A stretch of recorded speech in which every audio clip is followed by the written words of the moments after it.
Good morning, Hoosiers, and welcome back to Bloomington Breakfast Club. I'm Lydia Knoll. And I'm Gabrielle Valenson. So sit down with your hot cup of coffee and get ready for a morning filled with the latest sports stories, entertainment, and campus news. Later on, Bloomington Breakfast Club will bring you an exclusive interview with IU Student Body President, so stay tuned.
Now for the weather update this morning. Gabrielle, please tell me it's going to start getting warm soon. I don't know if I'd consider it warm, but there will be a high of 47 and a low of 34 today. This morning will be all sunny skies. This week will be a little colder than last week's humid, rainy weather. The rest of the week will stay in the upper 40s with partly cloudy skies. In sports news this week, your men's tennis defeated Princeton and Louisville, improving their undefeated streak to 7-0. Women's tennis has a week off, so we'll see them in action again next week against Tennessee. The wrestlers had their senior night on Friday when they took on Iowa. Previously in the week, they had fallen to Rutgers, bringing their season to 9-7. For sports you may not keep a close tab on, your Indiana water polo team is currently on a 5-game winning streak. They don't play again until the end of February. Men's basketball suffered a terribly sad loss to the in-state enemy, Purdue. Although the game remained close throughout both of the halves, the Hoosiers were unable to capitalize on prime opportunities at the end of the game. The final score was 69-64. On the bright side of Indiana basketball, Yogi Ferrell has officially agreed to a new contract with the Dallas Mavericks. We wish him the best of luck in his NBA career. That's enough for your weekly sport recap. What else is happening around Bloomington? On Tuesday, February 7th, Provost Lauren Robel released a statement regarding unauthorized posters that were showing up on campus. She stated, quote, "Earlier today, I learned of flyers posted on our campus by a group that identifies itself with white supremacy and which claims in its social media to have posted similar flyers at as many as 30 universities across the country, including universities in California, Texas, Illinois, Washington, Georgia, and Massachusetts." End quote. She also said that the university is working with the Police and Federal Bureau of Investigation. She pushes the campus community to call the IU Police Department and report any acts of discrimination against race or ethnicity immediately or file a bias incident report. The last part of her statement read, quote, "Our university rejects all forms of racism, bigotry, and discrimination. These are in direct conflict with our core values and simply will not be tolerated. Our campus unequivocally rejects the cowardice and ugliness that this group's action represents." End quote.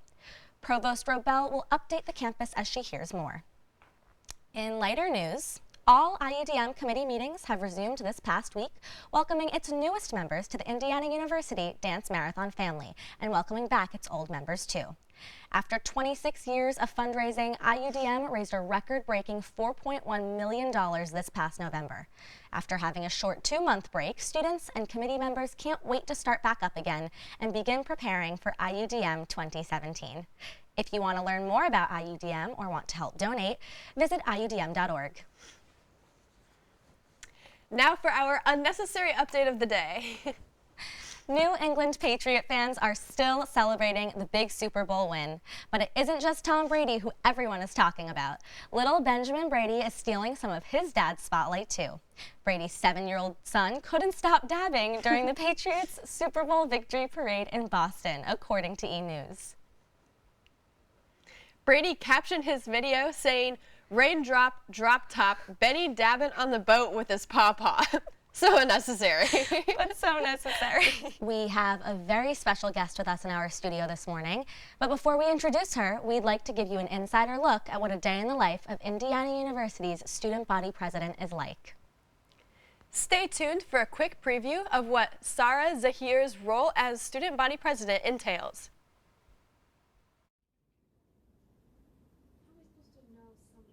That's what I told him. He's like, No, how do you spell that? average pancake. No, it's not. That's a random other person. No, it's not. That's literally him.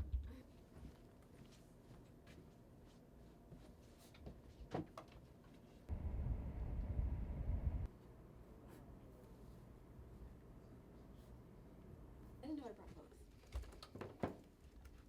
So Not really fast. fun. That was terrifying.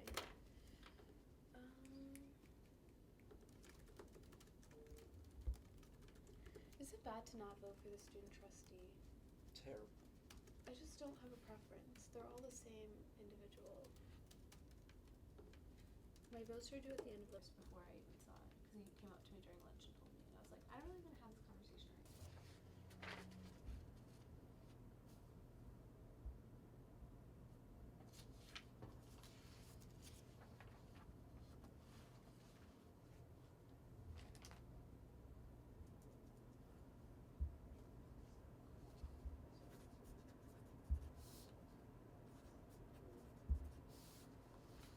This thing is Tom Atkins was the first black student body president at IU, so that's why there's a poster here for him, and then there's another copy over there on top of another poster note. And then talking about increasing the student health fee, which is going to be really hard to do just because we want to keep our tuition and fees stable, and so if you increase the health fee, you're increasing the overall amount that fees are going up. Which is politically not like a fun thing to do. I literally followed him for you. Oh, thank God. It was it a picture of him? Yeah, is his avatar? Yeah. Yeah.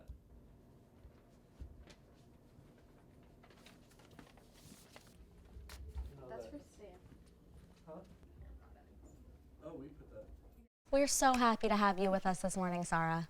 Thank you for taking time out of your super busy schedule to join us. But to start off, tell us a little bit about what made you decide to run for office. So I actually started in IUSA as a freshman outreach intern, and then over the years I became the chief of staff for the last administration. And after working for our former president, Ann Tinder, I really thought that I could do a lot with the role, so I decided that I wanted to run, which is a huge undertaking, but was lots of fun, so I'm happy to be here now. Awesome. That's so great. How would you describe IUSA to someone who is unfamiliar with it? Right, so IUSA is the Indiana University Student Association. We basically function as the campus-wide student government. So any grievances that students have, we try to accumulate all that information and present to the administration. Usually we pair that with like solutions for how to fix things like bus routes that are going crazy or not having water at the tailgate lots and things like that. Just any range of issues. So speaking on some of those issues and the things that you do, describe your role with other students in the executive office.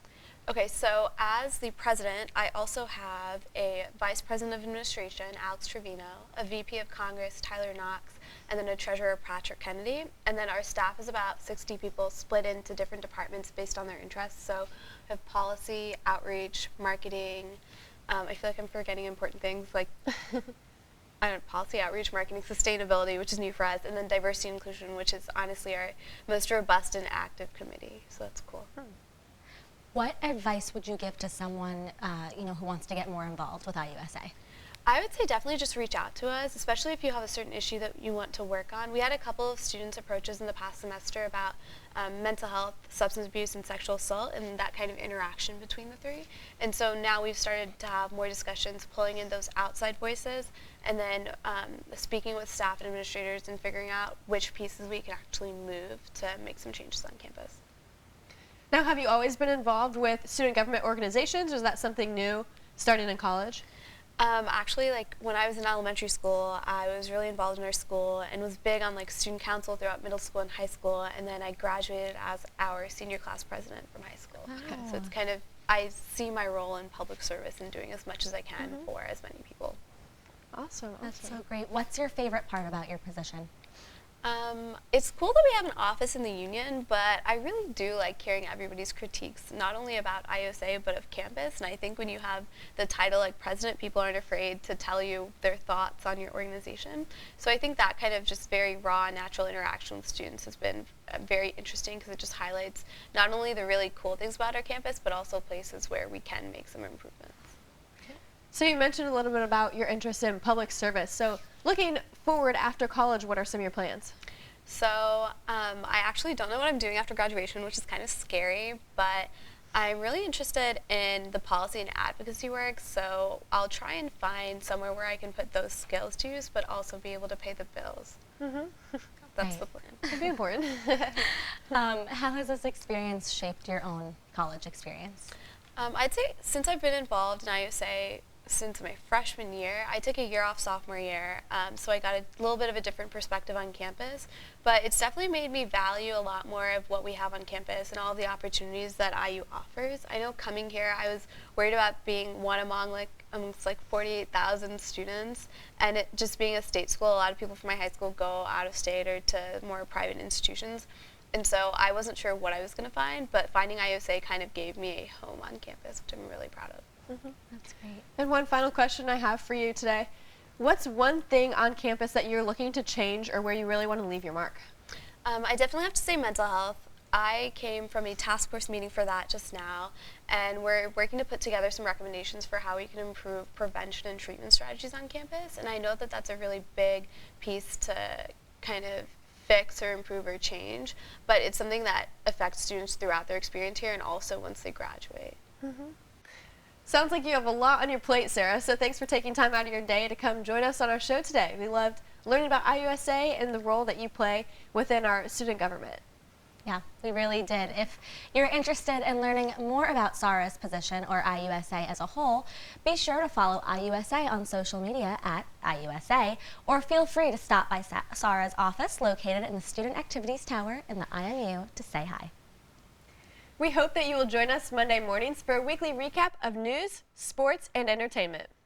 Be sure to follow us on all social media, and don't forget to use the hashtag BTownBeFast. We'll see you next week, Hoosiers.